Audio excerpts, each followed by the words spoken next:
What's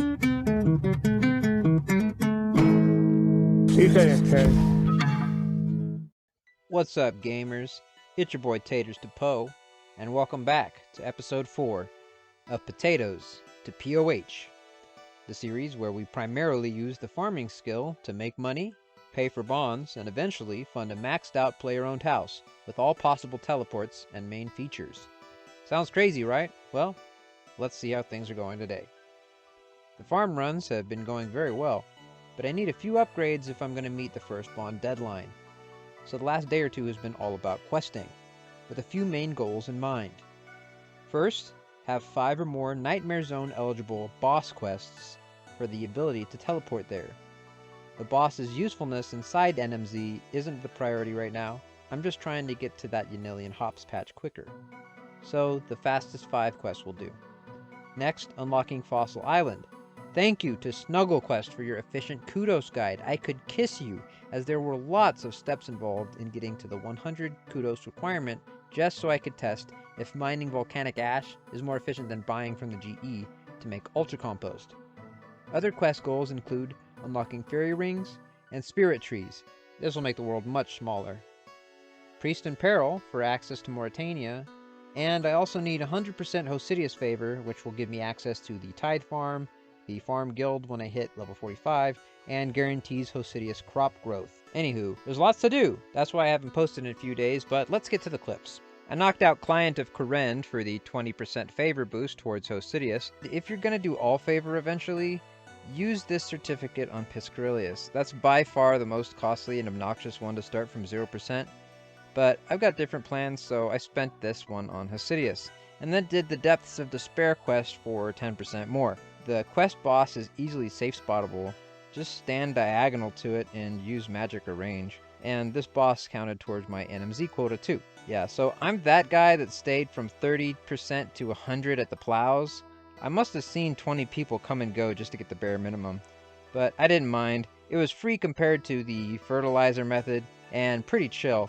Now I had access to the Tide Farm and its minigame telly, although using Glade telly at an open PoH is usually faster.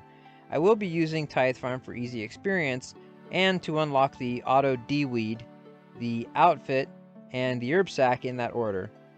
I get the Herb Sack here because it takes about 2 or 3 hours of Tithe Farm versus, I don't know, like say 100 hours or so of points to buy it from a Slayer Master.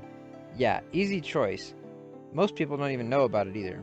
I needed 30 crafting and 36 woodcut before I could do Lost City, so I got to work killing cows, tanning their hides, and crafting various leather accoutrements, so to speak.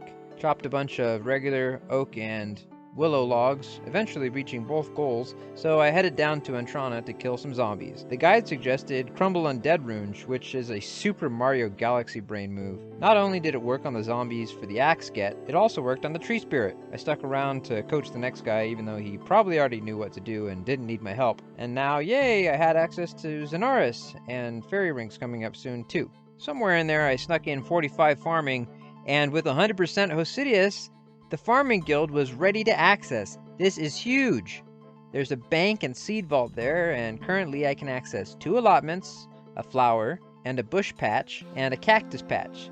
Farming contracts, which can give random awesome seeds, plus the piece de resistance, the double-sized compost bin. That's right, 30 fruit in, 30 ultra compost out.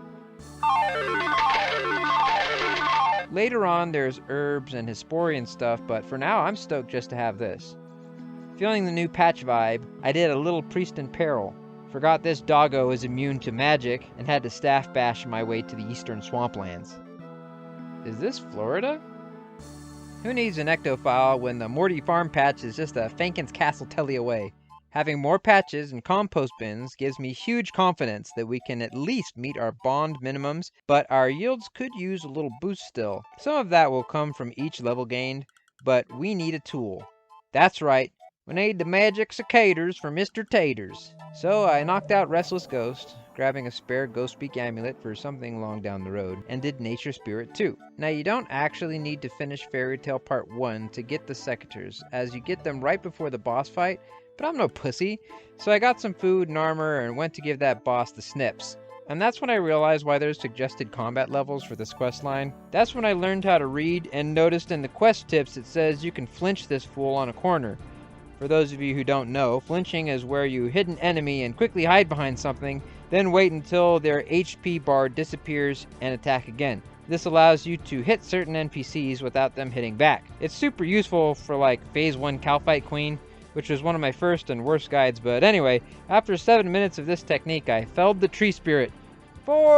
Wait, no, that's golf. I mean, timber! Well, now we've got the secateurs, so it's time to try them out. Honestly, I thought they wouldn't, but it's totally making a difference in yields, especially in my hops and allotments. Not so much with the herbs, unfortunately, but we'll get by. I'm glad I finished this side goal for sure. Was definitely inspired by fellow clan member Scott, who got his secateurs right before I was going to and motivated me to get mine. I'm sure this is a little out of order sometimes, but another clanny did a shout out for help at Shield of Arav at the perfect time. So I head on over, chose Phoenix Gang, and bang, we knocked that shit out. That's one of those kudos quests, so boom. Then for a few more kudos I did Demon Slayer, popped over to the Wizards to do Rune Mysteries, off to Artie for Hazel Cult, and having done Priest in Peril, I had enough quest kudos. All it took was a couple museum history quizzes, a few fun animations, and a handful of clean finds later to rack up the remainder of 100 kudos. Did me a little druidic ritual to unlock herblore so I could make the explosive in dig site, made some kind of anti-fear potion to knock out my crew, and bon voyage! We set sail for Fossil Island. Woohoo! After struggling to keep course, record the clip, and light my PoH incense all at the same time, we finally made it to land. Honestly, I was relieved as this took the better part of an afternoon getting to this point, kudos and quest-wise. So finally, I went to grab a pickaxe at the bank. Oh, wait, this one isn't built yet, shit.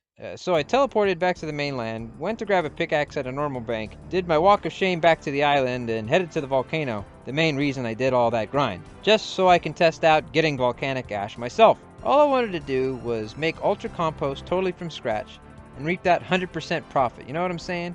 And what did I find? It's total ass. To get 1,000 volcanic ash, it took me pretty much 2 hours for about 80 to 90k worth of ash. That's horrible! My crops alone make much more per hour, so I'm gonna leave this method to the bots and gold farmers. And I'll just be buying this stuff from G-Bay from now on.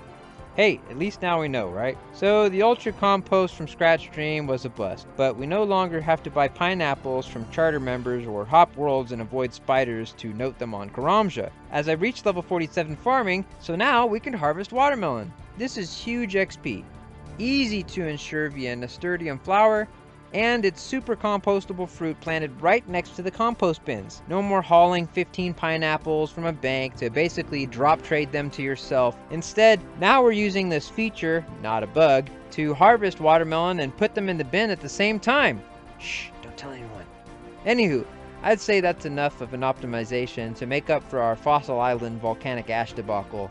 And who knows, maybe we can still plant mahoganies or something on the island, so it wasn't all for waste. Moving on, I was talking to clan member Scott in Varrock Square, and this son of a bitch Romeo over here wouldn't shut up. That quest wasn't even on my list, but seriously, Romeo was like a heat-seeking missile. Anytime I was in Varrock Square, he would just no-scope auto-target me like he had fucking CSGO wall hacks or a modded Xbox playing Halo 2. It was fucking insane. I tell ya, when did they give him this mystical power to target people? Anyway, I think we all know how this classic tale ends. Juliet would rather put herself in a fucking coma than hang out with this noob, but her cousin figures he's alright, so they run off together instead. Nice. Feeling pretty good at this point, I keep questing, quickly subduing a vampire, and then destroying a mutating experiment to get a ball back from a witch's shed. This rounded out the 5 Nightmare Zone bosses I needed, unlocking the direct teleport to Yanil. Got a few agility levels after that to do Tree Gnome Village and the Grand Tree for access to Spirit Tree teleports. Now we have access to a few more farm patches, including the Farm Guild in Mauritania. We have the Magic Secateurs in order to increase yield slightly. We have access to Spirit Trees and Fairy Rings, plus the Nightmare Zone Yanil teleport, and even Fossil Island, even though that was kind of a wash. We even got 100% Osidius, so now our patches in town are fully insured, and I can try out Tide Farm soon. But honestly, after all those quests, I'm exhausted. With all of that behind us, though, moving forward should be a breeze. Guys, thanks so much for your support. The series is gaining a little traction, and my sub count keeps climbing. For real, much love to anyone keeping up with the progress or cheering me along in the CC or comments. Even your small encouragements go a long way, trust me. So thanks again. Tune in next time as we use all of these quest unlocks to make our future farm runs much more streamlined and profitable than ever. Thanks for watching. See you soon. 760, I'ma let my chicks know. 760, here we go. Taters to po, taters to po. Lots of potatoes, it's taters we grow. Taters to po, taters to po. Lots of potatoes, it's taters to po.